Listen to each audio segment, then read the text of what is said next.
Bonjour à tous, merci à vous d'être avec nous sur France 3 à Provence-Alpes, c'est La Voix est libre. Le sénateur-maire de Fréjus qui dénonce la venue du chanteur Raphaël dans sa ville, un conseiller régional qui s'émeut de la programmation de Joe Star cet été à Sifour-les-Plages, c'est également dans le département du Var, le sénateur-maire des 13e et 14e arrondissements de Marseille qui souhaite réorienter la programmation d'un centre culturel vers des activités plus folkloriques. La politique culturelle du Front National inquiète de nombreux professionnels du secteur. Ont-ils raison de tirer la sonnette d'alarme? Quels sont les grands axes de la politique culturelle du FN? Eh bien, c'est le thème de La Voix est libre aujourd'hui. Et pour en débattre autour de cette table, Elsa Di Meo, bonjour. Bonjour. Vous êtes secrétaire nationale du Parti Socialiste. Vous êtes originaire de Fréjus. Hein. C'est une ville que vous connaissez bien. Et vous avez écrit un ouvrage il y a un an et demi qui s'appelle Journal de bord d'une élue en pays FN. Et évidemment, vous évoquerez, et vous évoquerez avec nous votre expérience fréjusienne, qui est une mairie, je le rappelle, Front National. Stéphane Ravier, bonjour. Bonjour, Monsieur Bézère. Je parlais de vous tout à l'heure en introduction de cette émission. Vous êtes sénateur-maire des 13e et 14e arrondissements de la cité phocéenne. Merci à vous d'avoir accepté notre invitation. Bernard Aubert, bonjour. Bonjour. Vous êtes fondateur, directeur artistique de la Fiesta des Suds et de Babel Med, qui se déroule d'ailleurs en ce moment à Marseille. Vous êtes un acteur majeur de la scène culturelle marseillaise et régionale. Merci à vous d'avoir accepté notre invitation. Et puis nous serons en duplex également, eh bien, depuis chez vous. Hein, c'est rigolo puisque vous êtes venu sur le plateau. Et puis on a un artiste qui participe en ce moment à Babel Med qui sera un petit peu plus tard en duplex avec nous depuis cette émission. C'est Manu Théron. Manu Théron, c'est le leader du Corps de la Plana, le Chœur de la Plaine, qui est un groupe très impliqué dans la culture occitane. Stéphane Ravier, on commence avec vous, puisqu'on a beaucoup parlé de l'espace Busserine, Oui, beaucoup. entre autres dans nos journaux ici à France 3 Provence-Alpes. Je vais résumer très rapidement la situation. C'est un espace culturel au sein de la cité La Busserine, dans les quartiers nord de la ville de Marseille, un centre qui a été fermé pour travaux bien avant les réalisations de ces derniers. C'est vous qui avez décidé de... Comment ça, non? Oui, parce que, Monsieur Bézère, beaucoup a été dit sur l'espace culturel Busserine. Il y a eu beaucoup de bêtises qui ont été rapportées. Le centre culturel de la Busserine n'a pas été fermé? Parce que l'on est allé chercher l'information auprès non pas des acteurs de la culture, mais des acteurs politiques, et notamment mes adversaires. L'espace culturel Busserine a été fermé comme prévu en début d'année. Oui. Des travaux y étaient annoncés par la mairie centrale et la mairie de secteur. Pour cet été. Nous nous sommes calés, début premier trimestre 2016. Nous nous sommes calés donc au calendrier de la mairie centrale et nous avons entamé nos travaux. La mairie de secteur a investi 60 000 € pour que l'espace culturel Busserine puisse vivre. Et la mairie centrale nous a fait savoir au mois de janvier que finalement elle repoussait ses travaux à la fin de l'année. Voilà. Alors les travaux de la mairie de secteur étant terminés depuis la fin février, eh bien les activités vont reprendre comme cela a toujours été prévu. Bon, en tout cas, bon, très bien. On y reviendra. Vous apportez. Terminer par une information importante. Allez-y. J'allais vous poser la question de savoir si c'était rouvert ou pas aujourd'hui. Ça a toujours été ouvert, fermé pour cause de travaux et réouvert, comme je l'ai toujours dit, comme je l'ai toujours annoncé. Et encore une fois, 60 000 € d'investis dans cet espace, cela montre bien que la mairie des secteurs souhaite que ces activités... Donc l'inquiétude du personnel et de la population des quartiers concernés, c'était comme ça, quoi. Ils n'avaient aucune raison de monter au créneau et de dire « Ouh là là, attention, là, on est en train de prendre une direction qui ne nous plaît pas ». La population du quartier ne s'est pas mobilisée. C'est quelques adversaires politiques qui ont fait naître une polémique. Et il y a quand même quelque chose qui menace l'activité de l'espace culturel Busserine et l'espace culturel Busserine lui-même, c'est le manque de licence de spectacle. Il manque une licence de spectacle depuis 2009 et c'est incontournable. La direction régionale des affaires culturelles la réclame donc depuis des années. Mon prédécesseur ne s'en est jamais soucié. Le centre peut fermer pendant 5 ans. Alors j'ai pris ce problème à bras le corps. Vous l'avez réglé. Faire en sorte que cette licence soit obtenue afin que l'espace culturel Busserine ne présente pas seulement des actions folkloriques. On va pas faire toute l'émission sur l'espace Busserine. Vers la petite enfance. Alors je souhaite que l'espace culturel Busserine sorte des murs et fasse profiter. Attendez, on va y revenir. Bon, très bien, vous avez bien fait de régulariser une situation qui était un petit peu complexe. Juste, je vous donne la parole dans un instant, Elsa Di Meo. Mais alors, est-ce que vous avez dit, je ne veux pas que l'on continue à faire de l'entre-soi, je veux que cette culture soit plus large, qu'elle concerne les cités et les noyaux villageois? C'est-à-dire quoi? C'est-à-dire que tout ce qui a été fait avant, c'est-à-dire l'accueil des scolaires, les activités culturelles dans un quartier qui est un quartier compliqué, hein, ça c'est terminé. Il faut se réorienter. C'est curieux, je ne dois pas au niveau de la programmation. C'est accessible à tous, pourtant il me semble. Est-ce que vous avez dit ça ou pas? Ça me semble être très clair, mais c'est très clair. L'espace culturel Busserine va continuer de fonctionner, mais je souhaiterais qu'il ne soit plus seulement l'espace culturel de la Busserine. Donc on fait plus ce qui était fait avant, on fait autre chose. Uniquement pour la Busserine. Il y aura bien sûr l'activité culturelle à la Busserine, mais pas seulement à la Busserine, sur l'ensemble du secteur, car il n'y a pas que la Busserine, il n'y a pas que les cités. Qu'est-ce que ça veut dire culture soit plus large, qu'elle concerne les cités, les noyaux villageois? C'est le retour du folklore, c'est ça? Dans les noyaux villageois, ça va peut-être vous étonner, des enfants, parce que je souhaite que l'action culturelle soit essentiellement, pour ne pas dire exclusivement, dirigée en faveur de la petite enfance. Eh bien, il y a des enfants aussi dans les noyaux villageois, leurs parents paient beaucoup d'impôts pour qu'il y ait une action culturelle dans cette ville. Je comprends pas ce que vous voulez faire. Je comprends pas ce que vous voulez faire concrètement. Ma question c'est ça. Qu'est-ce que vous voulez faire? Ça veut dire quoi? Que la programmation culturelle soit culture plus large qu'elle concerne les cités, les noyaux villageois. Je comprends pas. Vous comprenez pas ça? Non, mais en termes d'activité culturelle, je sais pas ce que ça veut dire. Pourquoi il y a tant de malentendus? Premièrement, je souhaite que l'action culturelle soit dirigée exclusivement en direction de la petite enfance, et que cette action culturelle, que cette programmation soit enrichie. Parce qu'après tout, ces enfants, ce sont des petits Marseillais. Autant qu'ils connaissent aussi leur culture, la culture marseillaise, provençale, française, que certains caricaturent en estimant qu'il s'agit là de folklore. Eh bien, je souhaite qu'il y ait un ensemble culturel, une diversité culturelle à la Busserine et ailleurs, dans les noyaux villageois aussi, que ces enfants puissent aussi en profiter. Quelle que soit l'origine de ces enfants, on est d'accord. Quelle que soit l'origine de ces enfants. On sait que c'est des quartiers relativement mélangés. Non, mais je vous pose la question. Quelle langue il faut que je vous le dise? Je vous pose la question. C'est-à-dire qu'on va apprendre la culture des villages marseillais à des enfants qui ne sont pas forcément originaires de ces endroits-là. On est d'accord là-dessus? Ils puissent bénéficier de cette culture aussi. Ils sont Marseillais autant qu'ils découvrent la culture marseillaise. Elsa Dimeo, vous souhaitiez intervenir sur ce point-là? Oui, tout d'abord, je souhaitais apporter mon soutien aux 3100 personnes qui, contrairement à ce que dit M. Ravier, se sont mobilisées pour soutenir l'équipe de l'espace culturel et qui démontrent que ce qui leur pose problème, c'est pas tant les tentatives de justification a posteriori de M. Ravier, mais plutôt les propos qui sont les siens, et je les reprends, quand il dit, en septembre 2015 dans la Provence, qu'il souhaite reprendre la main sur la programmation et qu'il a le droit d'avoir ses goûts et que cette programmation doit se faire selon les goûts du maire. Non. C'est typiquement les déclarations qui ont été faites par M. Ravier dans la presse, et je crois que c'est bien ça le problème aujourd'hui. C'est pas tant de savoir s'il y a diversité ou non culturelle, c'est de juger ce qui est aujourd'hui la programmation du seul espace culturel de ce quartier. Mais alors, est-ce que vous avez dit c'est celui qui... Je suis assez d'accord avec ce que dit Mme Dimeo. Il faut absolument juger sur pièce, sur les actes. J'ai fait savoir que celui qui paie l'orchestre ordonne. Aurait... Non. Et non, je sais pas, c'est ce que vous avez dit partout dans la presse. Non. C'est celui qui paie qui ordonne. Non, j'ai dit que celui qui paie l'orchestre devrait avoir le droit, de temps en temps, de choisir la musique. Je n'ai jamais, vous sur les mots. Incroyable. Je n'ai jamais fait savoir que je voulais supprimer. J'ai fait savoir que je voulais ajouter, enrichir. Je n'ai jamais dit que ça ne me plaisait pas. Il y a plein de choses qui ne me plaisent pas. Il y a plein de choses qui me plaisent et qu'il y a d'autres qui ne plaisent pas. Eh bien, moi, je suis conscient qu'il peut y avoir des goûts partagés par certains qu'il faut maintenir, dont il faut maintenir l'expression culturelle. Et je souhaite, que, à travers ma personne, le goût rencontré par de nombreux Marseillais qui souhaitent que la culture marseillaise traditionnelle, la tradition, ce n'est pas un gros mot, c'est la mémoire collective, doit s'enrichir. Vous dénoncez ici. Madame Dimeo, l'ajouter simplement. Vous dénoncez ici les propos de votre collègue sénateur maire David Racheline qui souhaite, en raison de goût, supprimer un certain nombre de spectacles. Vous dénoncez ici les propos qui sont ceux de M. Boccaletti qui disent que tout ne peut pas exister. Justement. Alors attendez, on va vous parler de David Racheline. Effectivement, alors, puisque vous en parlez, on va l'écouter parce que c'est mieux. Non, on va l'écouter parce que il interdit pas parce que c'est vrai qu'on a un petit peu évoqué enfin un petit peu même peut-être à tort, hein, évoqué son intention d'annuler le concert de Raphaël. C'était ses premières déclarations. Alors nous l'avons interrogé sur ce propos-là. Il a rétro-pédalé comme M. Ravier le fait en ce moment. Et il est un petit peu plus mesuré. Il est un petit peu plus mesuré. On l'écoute et puis on y revient juste après. Écoutons David Racheline.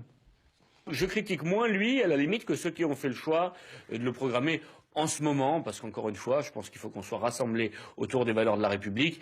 Et j'ai été un peu surpris de voir que les Républicains, qui donnent beaucoup de leçons sur ces sujets, avaient été un peu légers dans cette affaire, voilà, disons.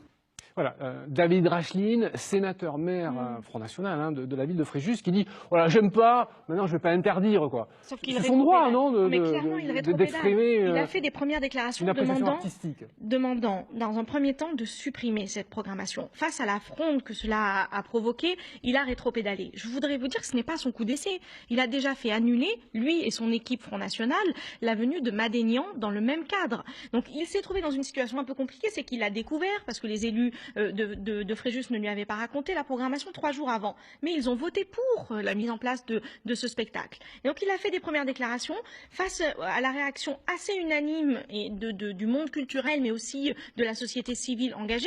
Il a rétropédalé en disant non, finalement, juste ça ne me plaît plus. Moi, ce que je souhaite dire, c'est qu'on le voit, à chaque fois que le Front National en a l'occasion, c'est le cas particulièrement sur Fréjus, il s'élève dès que les goûts ne sont pas les siens. Bernard Robert, Stéphane Ravier disait, voilà, bon, il y a des choses qui me plaisent, il y a des choses qui me plaisent pas, il y a des choses que j'ai envie de voir programmées dans un espace culturel dont j'ai, entre guillemets, la responsabilité, puisque ça fait partie, effectivement, géographiquement de son territoire. Comment est-ce que vous, qui êtes un programmateur de festival, vous envisagez le fait qu'un homme politique puisse s'immiscer dans votre propre programmation ? Alors que les hommes politiques ou les femmes politiques aient des goûts, c'est pas un problème, au contraire. Justement, on peut parler effectivement des goûts de chacun. Ça, on peut en parler. Interdire, c'est plus compliqué. Mais j'ai l'impression des fois d'être revenu en arrière de plusieurs dizaines d'années. C'est très curieux comme chaque fois qu'un homme politique de droite, et voire d'extrême droite surtout, arrive au pouvoir. Alors c'est peut-être une communication aussi, parce qu'il faut voir que c'est bien ça d'interdire, de dire j'interdis, etc. On passe au moins à la télévision, à la radio. Peut-être qu'on ne viendrait pas voir Stéphane Ravier, même si j'ai beaucoup de respect pour votre statut. On n'irait pas le voir pour d'autres raisons. On va le voir parce qu'il fait le buzz, comme on dit maintenant, autour de la culture. Et moi je pense qu'actuellement, il est en train de s'inventer quelque chose. À la fois le côté anglo-saxon, chacun, les cultures, il faut les respecter, etc. Et le côté la culture provençale. Ça veut dire quoi la culture provençale ? Il faut en parler un jour, une fois. Ce serait intéressant justement sur les mélanges des cultures. Et la culture provençale, c'est notre vraie culture. Là, il y a quelque chose qui ne va plus. Il faut regarder les sociétés. Tout à l'heure, on parlait de Marseille. Regardons les sociétés comme elles sont. Faisons des photocopies, des photographies de ce qu'il y a en face, dans la rue, tout ça. Parlons avec les gens. Nous, à Bab el-Med, il y a le monde entier qui vient. Il y a 1000 à 2000 professionnels qui sont là. Ils ont à la fois du patrimoine, mais à la fois, ils écoutent les musiques actuelles. Et ils mélangent un petit peu tout ça. Il est en train de s'inventer une nouvelle société où certains hommes politiques et femmes politiques n'ont pas compris l'évolution. Il faut véritablement regarder ce qui se passe. Et je pense que, peut-être pas vous, mais certains sont ringards. Quand vous aimez la CDC, je sais que vous aimez la CDC. Plutôt, oui. Voilà. Je suis très inquiet d'ailleurs. Intéressant. Parce que le chanteur a un problème de surdité et le contraire sans fait risque d'être annulé. Et le cas échéant, je peux le remplacer. Si ACDC est-ce qu'il peut être programmé à la Bisserine? Oui, c'est possible. ACDC, s'il veut venir. Ah ben écoutez, s'ils veulent venir, moi je serai le premier à les accueillir. Parfois c'est très curieux, les goûts et les couleurs, hein, c'est très curieux. Donc il faut regarder chaque fois les sociétés comme elles sont, il faut effectivement regarder les programmations et ne pas dire je ne veux pas ça. Mais je n'ai jamais dit ça, monsieur Aubert, je n'ai jamais dit ça, mais c'est ça qui est incroyable. Montrons-les au contraire, dans le 13-14 vous avez une chance inouïe, vous avez toutes les communautés qui sont présentes. Allez, faites des soirées comoriennes, faites des soirées avec le noyau villageois, c'est ça qui est intéressant.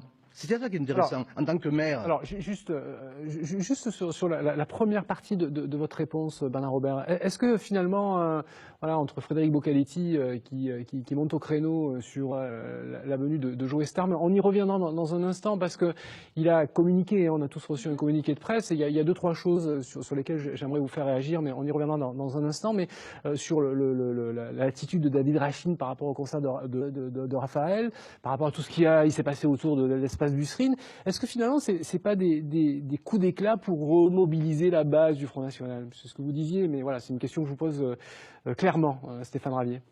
Monsieur Bézère, Monsieur Aubert, Madame Diméo, en quelle langue il faut que je m'exprime pour que je me fasse comprendre. Je viens de dire, comme je l'ai toujours dit, Madame Di Meo, contrairement à ce que vous affirmez, que je n'interdisais rien, que je ne supprimais rien, que je souhaitais ajouter, que dans ce centre, l'espace culturel Busserine, où il y a toutes sortes d'expressions culturelles, diverses et variées, venues de tous horizons, je souhaitais, parce que je constatais un manque, qu'il y ait aussi, en plus, qui ne viennent pas se mettre à la place d'eux, mais qui viennent s'ajouter une culture traditionnelle, marseillaise, provençale, française, qui viennent s'ajouter à ce panel, à cette mosaïque de culture qui est présentée dans ce centre. La preuve en est, encore une fois, il y a la réalité des faits. Dans les 13e et 14e arrondissements, au mois d'octobre, nous avons programmé avec mon adjoint à la culture et les services culturels de la mairie, un festival des arts de la rue, un festival urbain, le hip-hop, etc. C'est pas trop mon truc.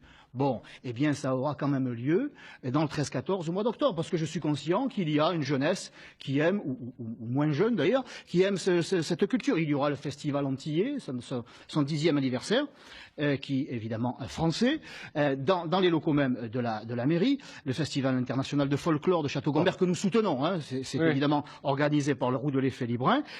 Il y aura dimanche, demain, nous accueillons au centre d'animation de Château-Gombert une journée de solidarité avec le centre africain. Mais j'ajoute du folklore, si vous voulez, j'y ajoute de la tradition marseillaise, j'ajoute de la tradition provençale. Voilà, j'enrichis. C'est pas grave. Vous posez la question. Le problème, c'est que nous ne comprenons que trop bien. Nous ne comprenons que trop bien qu'il n'y a pas de hasard et de coïncidence à ce qu'il se passe des attaques inqualifiables à la culture à Hayange, où des œuvres ont été repeintes en couleur de manière extravagante par le maire. Il n'y a pas de hasard à ce que, après avoir interdit des titres par hasard, Libération dans une médiathèque, interdit des ateliers d'écriture à Fréjus, attaqué l'avenue de Madénian, Monsieur Racheline s'attaque maintenant à Raphaël. Il n'y a pas de hasard à ce que, dans la même période, le Front National attaque Monsieur Bocaletti, attaque Joe Star. Et ce que je dis, c'est que vous êtes en train, en effet, de montrer le même visage que vous montriez en 95 quand vous vous attaquiez à un certain nombre de lieux de la culture. Pourquoi? Parce que ce que vous nous décrivez, c'est que vous n'aimez pas la liberté de création, d'expression. Moi, je suis désolée, je ne parle pas de goût. Il n'est pas question de savoir si cela me plaît ou non. Il est juste question de reconnaître l'art, les artistes et leur droit à la libre créativité. Elsa Di Meo, juste sur une des initiatives de David Racheline, qui demande à des artistes d'accueillir des enfants de maternelle en échange d'un loyer modéré pour un local qu'ils occupent, alors qu'ils ne sont pas formés pour ça, hein, on a bien compris. Ce n'était même pas le sujet. C'était une révision unilatérale d'une convention avec des artistes, parce qu'il faut reprendre les choses dans l'ordre. Mais est-ce que c'est une bonne ou une mauvaise idée pour vous? Mais c'est pas le sujet. Demander unilatéralement à des gens de revoir leur convention sans avoir une discussion sur leur capacité d'accueil, sur leur capacité à apprendre à des enfants, sur leur capacité à réussir à accueillir dans des lieux sécurisés des enfants, c'est les prendre en otage et faire croire qu'on a une bonne idée. Mon Dieu. Écoutez, et Bernard Aubert, juste après. Si je peux m'exprimer, moi, M. Aubert, puis non, je vous en prie. Nous n'attaquons personne, chère madame. C'est M. Madénian, pardonnez-moi si je vais choquer les téléspectateurs, les jeunes enfants qui peuvent regarder cette émission, qui a qualifié les militants du Front National de fils de pute. Donc c'est à cause de ce qu'il dit. Monsieur Joe Star, nous avons quand même le droit de critiquer, nous avons quand même le droit de manifester ce que nous pensons. Ce n'est pas réservé aux seuls professionnels de la culture. Nous avons encore dans ce pays une liberté d'expression. Monsieur Racheline l'utilise pendant qu'il le peut encore. Nous l'utilisons encore. Monsieur Joe Star, que notre ami... liberté d'expression, mais vous leur interdisez de pouvoir s'exprimer. Que mon ami, non, il n'a rien interdit du tout. Ce n'est pas vrai. Monsieur Madénian, vous l'avez interdit. Puisqu'on accuse Monsieur Bocaletti de vouloir interdire la venue de Monsieur Morville, alias Joe Star. Vous me parliez de M. Racheline, qui a demandé et qui a fait voter Elsa Di Meo et Bernard Aubert. Sur le cas Joe Star, on va prendre un exemple. Sur le même exemple. On va prendre un exemple concret sur le cas Joe Star, puisque c'est l'exemple que vous venez d'évoquer. Et Bernard Aubert, je veux avoir évidemment votre sentiment là-dessus. Alors j'ai sous les yeux le communiqué de presse de Frédéric Bocaletti, qui est assez long, mais juste sur une petite partie de ce communiqué, il précise: cet artiste dont la violence n'a d'égal que la lâcheté a été condamné à de multiples reprises pour avoir battu battu plusieurs femmes, ça c'est vrai, factuellement, il a été incarcéré pour ça. Hein. Rappelons parmi ses nombreuses victimes, l'hôtesse de l'air ou encore ses différentes compagnes. Est-ce qu'il faut faire état ici du casier judiciaire de M. Boccaletti? Non, mais parce que les leçons d'exemplarité... On l'a fait plusieurs fois, on en a parlé. Voilà, c'est l'argument que il a été condamné, il a été incarcéré. Oui, pour une rixe, c'est manifestement plus grave. On l'a évoqué sur ce plateau avec lui. D'une femme, c'est quand même assez étonnant. On l'a évoqué mais d'une socialiste, pas du tout. Mais monsieur, si vous me laissez terminer... Est-ce que c'est des arguments qu'on peut entendre ou pas? Je suis en train de vous dire que la question n'est pas de savoir quel est le passé de M. Joe Star ou le passé de M. Boccaletti, puisque pour le coup, ils ont l'un et l'autre un lourd passif. La question, c'est est-ce qu'un artiste, puisque M. Joe Star a toujours ce statut-là, à moins que je ne sache pas, a le droit ou non à la libre expression, à la liberté de ce qu'il dit. Il y a en France une... Vous venez de le dire. Pas dans ces conditions. Vous venez de le dire. Pas dans ces conditions. C'est la différence profonde entre les démocrates et les Je vais avoir l'avis du programmateur. Quand M. Joe Star... Juste un mot. Rapidement, après je vais avoir l'avis de Bernard Robert. Vous venez de le dire, non. Juste une phrase. Quand M. Joe Star chante... C'est la différence profonde. Quand M. Joe Star hurle, vocifère, qu'il nique la police... Ça c'était en 1997, un concert de la Seine-sur-Mer, et ils ont été condamnés. Qu'il le chante dans sa cuisine ou dans sa cave. Parce que le problème, il y avait un débat assez intéressant dans Libération il y a quelques jours, vous voyez que j'ai de saines lectures, où il y avait une sociologue qui... Pas encore interdit comme à la médiathèque de Fréjus. Qui débattait avec un maître de conférence et qui, lui, était pour une totale liberté d'expression et de diffusion. Pour lui, la censure étant le pire en démocratie, et cette sociologue de lui répondre que la liberté de création, sans doute, mais pas de diffusion. Pas de diffusion, parce que quand il y a des appels à la haine, quand il y a des appels à la haine et à la violence, on ne peut pas le tolérer, chère madame. On ne peut pas le tolérer. On ne peut pas le banaliser comme vous le faites. Quand des paroles tombent sous le coup de la loi, elles sont, et vous l'avez dit, elles sont punies et sanctionnées. Oui, alors les images qu'on voit là, c'était le procès en appel de NTM en 1997. En première instance par le TGI de Toulon, ils avaient été condamnés, lourde peine, hein, 6 mois de prison, dont 3 mois ferme et 6 mois d'interdiction d'exercer leur métier. Et puis en appel, ça a été revu évidemment à la baisse. 50 000 francs de condamnation en appel. Ils vous avaient dit, on nique la police et nos ennemis sont les hommes en bleu. C'était à l'occasion d'un concert en juillet 97 à la Seine-sur-Mer, qui n'était pas une mairie Front National, je précise. Toulon était une mairie Front National, mais pas la Seine-sur-Mer. Bernard Robert. Bernard Robert. Une petite info. 20 ans après, M. Bézère, le rappeur Aurel San, peut-être est-ce que je le prononce bien, qui appelle à massacrer de coups les femmes, eh bien le tribunal administratif de Versailles, je crois, l'a relaxé. Oui. Vous voyez que la justice est de plus en plus laxiste. Est-ce que dans la programmation, Bernard Robert, est-ce que dans la programmation, le fait qu'un artiste, hein, Joe Star est un artiste, indiscutable, c'est un rappeur éminemment reconnu par ses pairs et par le public, et c'est un comédien qui commence à avoir beaucoup de succès. Est-ce que vous avez une position éthique, quoi? Est-ce que le fait que cette personnalité-là ait été condamnée pour des violences faites aux femmes, ça rentre en ligne de compte, ou ça doit rentrer en ligne de compte dans la manière dont vous établissez, vous, une programmation Mais on regarde un petit peu, le spectacle de Joe Star actuellement est très bien d'ailleurs. Il est très bien, très intéressant. Vous devriez aller l'écouter parce que c'est très bien. Justement, ça prouve quoi? Ça prouve que Joe Star, effectivement, a été condamné, dont la justice ne marche pas si mal que ça. Orelsan, peut-être, il y a longtemps, mais ça marche, j'en connais d'autres. Joe Star, c'était récent. Hein. Voilà. Les condamnations pour violence envers les femmes, c'était... Et la deuxième chose, quand l'on discute de choses, ça, c'est vrai qu'il y en a que c'est difficile pour certaines personnes, mais quand on parle de tout, moi, Joe Star, quand il dit ça, je lui dis, je t'emmerde aussi. C'est pas un problème, on peut parler de ça. Mais interdire, c'est autre chose. Dire, je ne veux pas que ce monsieur vienne, non, faites-le venir en mairie, discutez avec lui, faites un concert, mais non, mais c'est ça qu'il faut discuter. Mais c'est intéressant. Écoutez, là, de l'alcool. Vous ne pouvez pas vous permettre d'avoir... ACDC, il ne boit pas de la verlaine. Hein. On est entre nous. Il ne chante pas les appels à la haine. Et il ne chante pas traduire les chansons et vous verrez. Il n'incite pas à tuer du flic. Peut-être pas ça, mais peut-être d'autres choses aussi sur les doubles... On en reparlera une autre fois si un jour on se retrouve à un concert d'ACDC s'ils viennent à Marseille. J'espère qu'ils viendront. Voilà.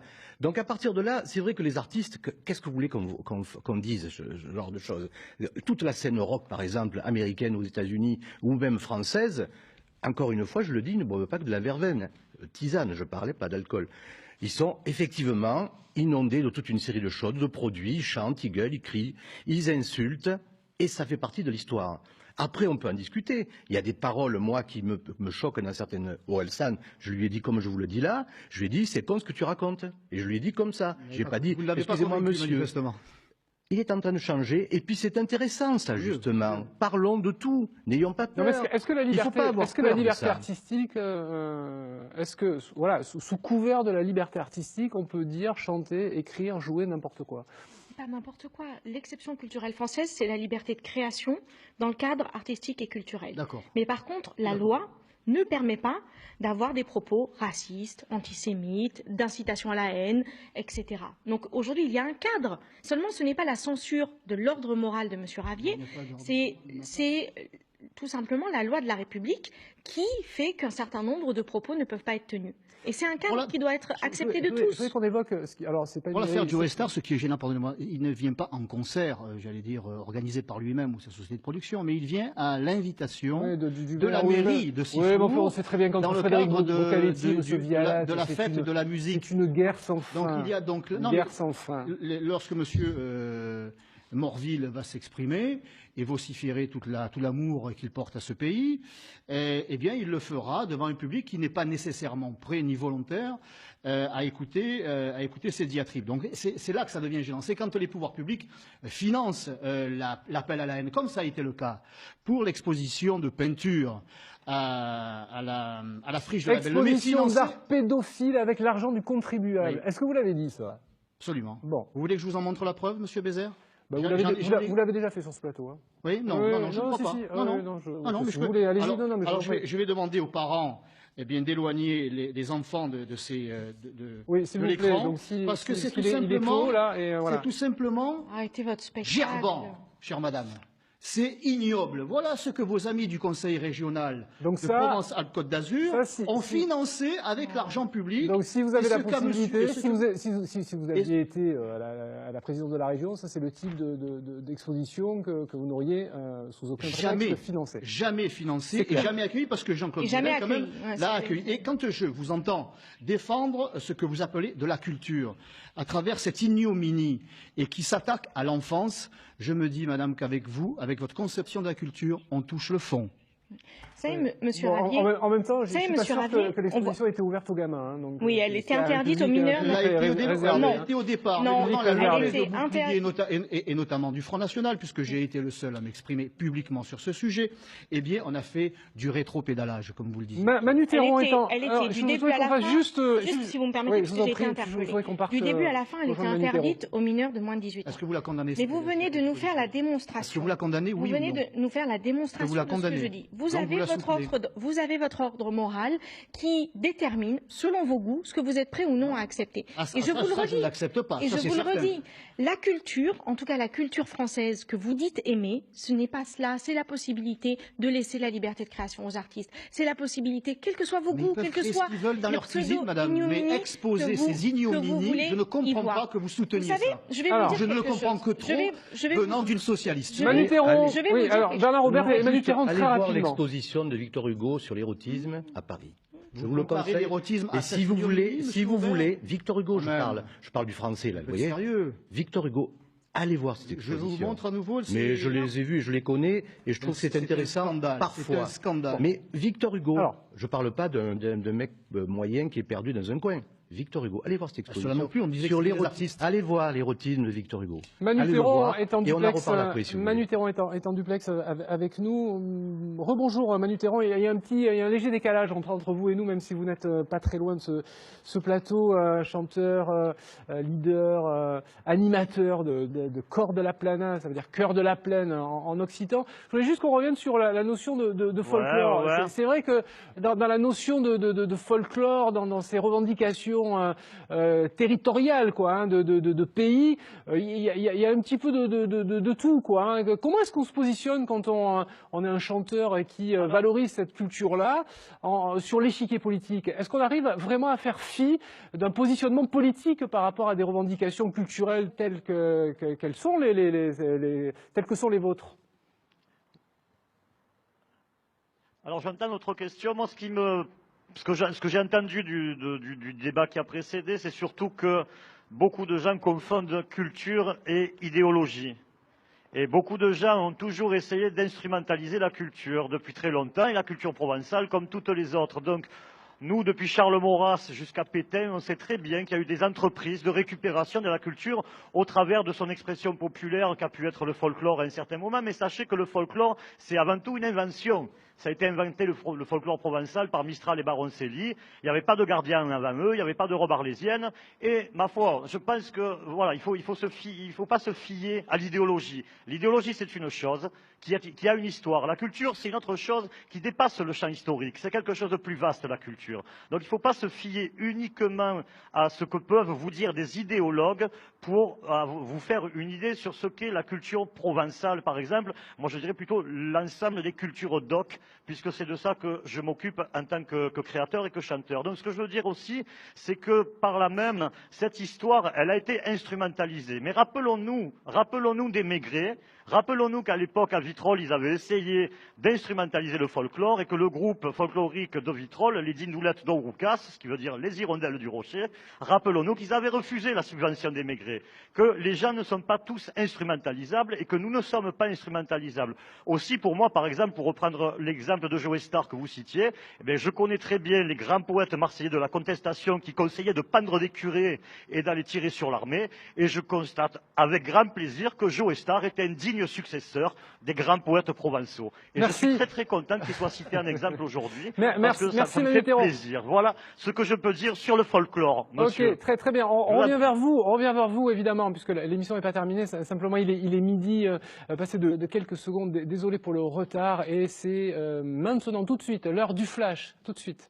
La Voix est libre, suite et fin. Je vous rappelle que cette Voix est libre est consacrée à la culture et au Front National, avec évidemment des points de vue qui s'affrontent plutôt sévèrement depuis le début de cette émission. Beaucoup d'acteurs culturels ont pointé le risque d'une victoire du Front National, essentiellement lors des dernières élections régionales. Il y a Olivier Pi, qui est le directeur du Festival d'Avignon, qui a dit qu'il démissionnerait si Marion Maréchal Le Pen était élue. Des directeurs de théâtre, on le voit sur ces images, d'Aix, Marseille, Toulon, Antibes se sont rangés aux côtés de Christian Estrosi. Il y en a même qui ont pris un porte-voix et qui se sont exprimés plutôt fortement. Je vous propose d'écouter Charles Berling et puis on réagit sur ce plateau juste après. Écoutons Charles Berling. M'a toujours dit, le politique n'a pas à décider ce qui est de l'art et ce qui n'est pas de l'art. Et ça, c'est leur ligne. Et c'est pourquoi maintenant, aujourd'hui, nous les défendons, parce que nous savons qu'en face, c'est la ligne inverse. C'est-à-dire, c'est à nous de décider ce qui est de l'art et ce qui n'est pas de l'art. Voilà ce que dit le Front National. Voilà, Charles Berling qui est patron avec son frère d'un théâtre à Toulon. Bernard Robert, il n'y a pas un paradoxe là? À la fois, il y a des artistes qui revendiquent leur liberté de création par rapport à une éventuelle influence politique, et en même temps, eux s'engagent dans le débat politique.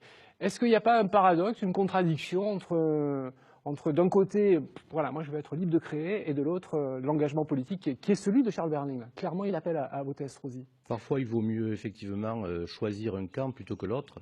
Parce que l'autre, c'est la mort. Et c'est l'interdiction. Et alors, donc, parfois, certains artistes, je ne l'ai jamais fait, moi, pour multiples raisons. Mais c'est vrai que Berling qui s'engage par rapport à Estrosi, ça peut paraître... Berling, plutôt homme de gauche, d'ailleurs. Voilà, tout à fait. Bon, c'est intéressant. Mais le problème, c'est que le Front National, ce n'est pas du tout le danger. On joue, là, à se faire peur. Jamais le Front National sera au pouvoir. Tout simplement parce que les gens, à 80%, quand on regarde les chiffres véritables, si on compte les abstentionnistes, si on parle de politique, le Front National est peut-être un danger, mais plus au moral. C'est-à-dire que ce qu'ils font là, c'est pas de se dire je vais être un jour au pouvoir, c'est essayer doucement dans la société française de pouvoir créer l'interdit. Et ça, on s'en est débarrassé il y a plusieurs années. Donc, continuons comme ça. Parlons de tout. Oui, effectivement, les dessins qu'on a vus tout à l'heure, parfois sont choquants. Quand on les explique, parce que c'est intéressant aussi d'expliquer, c'est le satanisme. Intéressant. Parlons de tout ça. Le cochon et le cheval. Le cochon, oui, exactement. Donc il y a effectivement toute une série de choses comme ça qui sont effectivement parfois choquantes, qui parfois choquent aussi des gens comme moi, où je suis surpris, mais ça m'intéresse parce que je vais pouvoir parler avec le peintre, avec les gens qui vont aller le voir, et je vais pouvoir discuter avec eux, et enfin ça fait partie d'une chose, excusez-moi monsieur, une chose qui s'appelle la liberté. Voilà. Oui, mais bon, vous n'avez pas tout à fait répondu à ma question hein, sur son engagement paradoxal. Alors, Elsa Di Méo, Bernard Robert, et puis on retourne voir Manu Théron juste après. Très clairement, c'est pour ça que je suis partisane de ce qu'on appelle l'Union, le Front républicain. Parce qu'il y a aujourd'hui des partis républicains dont les fondamentaux sont la liberté, sont la possibilité pour les artistes d'avoir cette pleine et entière liberté, quel que soit le goût des uns et des autres, et quel que soit le camp qui peut être choisi par les artistes, je crois qu'ils doivent défendre cela. Défendre les valeurs de la République, c'est prendre position contre les extrêmes, contre le Front National. D'ailleurs, ils l'ont bien compris. Ce qu'ils ont dénoncé dans la campagne des régionales, ces artistes engagés que vous avez montrés, n'est ni plus ni moins que tout ce dont nous venons de parler. C'est, d'ailleurs, vous n'avez pas répondu, Monsieur Ravier, ces attaques concertées, ces attaques cohérentes du Front National et de l'extrême droite. Que l'on soit dans la même période à Orange, à Fréjus, à Sifour ou encore à Hayange, on voit bien que nous sommes face à une idéologie qui déferle et qui, très clairement, a une traduction au plus près des endroits où ils dirigent des villes et des collectivités. Stéphane Ravier. Les artistes engagés, ça leur fait un engagement. Bon, moi, ce que je constate, c'est que... non, mais chez vous, ils ne sont pas nombreux. Hein. Il y a Jean Roucas qui en est revenu. Non, mais on sent que c'est compliqué quand même. Mais la culture est libre, monsieur c'est nouveau. Monsieur Bézère, pardon. La culture est libre. Enfin, elle devrait être libre. Et on comprend bien à travers les discours, les positionnements de Madame Di Méo en particulier, que la gauche considère que c'est sa propriété, sa chose, Monsieur et qu'elle en dispose et qu'elle en délègue les bons points, les certificats de bonne conduite culturelle aux uns, qu'elle les décerne ou pas. Elle les décerne aux gens de gauche, bien sûr, et vous l'avez dit vous-même, Monsieur Aubert, dès qu'un élu de droite, si tant est que la droite existe encore dans les faits, ou du Front National arrive au pouvoir, nous avons déjà droit à des procès d'intention. C'est ce que je subis depuis plusieurs mois à travers l'espace culturel Busserine. Voilà, la gauche a capturé... On vous invite et vous avez clarifié la situation. Vous êtes une victime. Manu Théron. Ça lui appartient. Comme le maire de Fréjus est une victime. Elle ne supporte pas que l'on vienne lui porter un peu de critique et un peu d'autre goût. Manu Théron. C'est vous qui êtes les geôliers de la culture, madame. Stéphane Ravier, Elsa Di Méo. Répondez-nous. Pourquoi partout sur le territoire ces attaques? C'est une victoire. Pas le temps. Il reste 4 minutes d'émission. Manu Théron. Stéphane Ravier. Manu Théron. Sur l'engagement. Manu Théron. C'est difficile. Vous n'êtes pas sur le plateau et vous êtes bien à l'abri. Hein. C'est compliqué à gérer. Manu Théron. Sur l'engagement de l'artiste dans le combat politique, est-ce que c'est une nécessité? Est-ce qu'à un moment donné, il faut le faire? Est-ce qu'il y a un caractère d'urgence? Ou alors il faut vraiment rester tranquille chez soi et laisser les électeurs, finalement, et les hommes politiques et femmes politiques mener ce combat? Non, chacun son métier. Hein. Je voudrais dire à Monsieur Ravier, chacun son métier. Le métier de programmateur culturel, c'est un métier qui réclame certaines compétences. Je ne connais pas ces compétences en tant qu'homme politique, mais en tout cas, je sais que celles de programmateur, il les a pas. Donc déjà, pour moi, c'est une chose certaine. En ce qui concerne l'engagement, il y a quelque chose de très précis. Nous, on milite pour la reconnaissance de notre langue. Il faut savoir que si le Front National soutient les cultures, dit qu'il soutient les cultures minoritaires ou la culture locale, c'est faux, puisqu'ils ont voté contre la charte européenne des langues minoritaires. Donc, moi, je n'ai aucun doute sur la façon dont le Front National veut instrumentaliser notre culture. Qu'ils le fassent, il y en a d'autres qui ont essayé avant. Je rappelle qu'ils ont été condamnés à mort parce qu'ils avaient fait d'autres délits bien plus graves. Donc, c'est quand même quelque chose l'engagement, c'est pas simplement de se positionner, de dire j'autorise, j'interdis, je fais ou je fais pas. C'est aussi, pendant tout un chemin de vie, de faire reconnaître la validité, de faire reconnaître la beauté de ce qu'on défend. Et c'est moi ça que je veux, c'est sur ça que je veux insister. L'engagement, ça n'est rien d'autre que ça. Et pour un artiste, l'engagement, c'est l'art. Ça n'est rien d'autre que l'art et que sa pratique artistique. Voilà. Elle peut être politique, elle peut recouper le politique. Merci Manu Théron. Il reste 2 minutes 30 d'émission. Très rapidement, Bernard Robert. Aujourd'hui, organiser une manifestation culturelle sans subvention des collectivités locales ou de l'État, c'est possible ou c'est pas possible? Actuellement, nous, on est une des preuves, on est très libéral, vous voyez. On a une partie de notre budget qui est effectivement les subventions. Parce que ça génère des tensions. Ça génère des tensions. Ça génère des tensions, des chantages. Et on l'a vu avec les corrigies d'Orange. On le voit en ce moment avec les corrigies d'Orange. Où il y a de la menace à la subvention. Mais le reste, on est arrivé à les chercher. Il y a à peu près une 50aine d'entreprises qui sont autour de nous. C'est véritablement un travail que nous faisons toute l'année et qui soutiennent la culture, eux. Il reste 2 minutes d'émission. Je voudrais juste vous lire une phrase et puis vous faire réagir très rapidement pour finir cette émission. Les paroles de ces chansons, et ça concerne le rap, non seulement s'en prennent à la République et aux forces de l'ordre, mais aussi donnent souvent une image dégradée de la place de la femme au sein de la société. Votre sentiment à vous, Elsa Di Meo, par rapport à cette phrase? Je vais vous répondre simplement. Le nombre de bêtises qui sont dites par le Front National ne m'amène pas à les interdire de parler. Attention, je vous dirai qui a dit cette phrase. Je sais très bien. C'est qui? Je sais très bien qui l'a dit, mais je vous réponds. Bon. Ma réponse est celle-là. Cette phrase. Moi, je pense que je suis un peu comme Albert Camus. La fin justifie les moyens, mais qui justifiera la fin, c'est les moyens. Réfléchissez à ça, Stéphane Ravier. Réfléchissez à ça. Et des moyens, vous les acceptez des pouvoirs publics. Et pas de politique dans la culture, sauf quand il faut payer quand même. Mais oui, mais vous donnez pas d'argent. Vous voulez qu'on parle de l'Europe? Sans les pouvoirs publics, il n'y aurait pas beaucoup de culture. La culture n'a pas de prix. Non, il reste une minute. La culture n'a pas de prix. Réaction sur cette phrase. Mais elle a un coût. Mais elle a un coût. Tout à fait. Et vous voulez que je la répète? Une fois, vous avez une vérité. Je la répète rapidement. Les paroles de ces chansons, donc ça concernait le rap, non seulement s'en prennent à la République et aux forces de l'ordre, mais aussi donnent souvent une image dégradée de la place de la femme au sein de la société. Alors, on n'est pas de moi, mais je pourrais signer. Manuel Valls. Manuel Valls. Bien sûr. Alors, il n'était pas Premier ministre, il était ministre de l'Intérieur.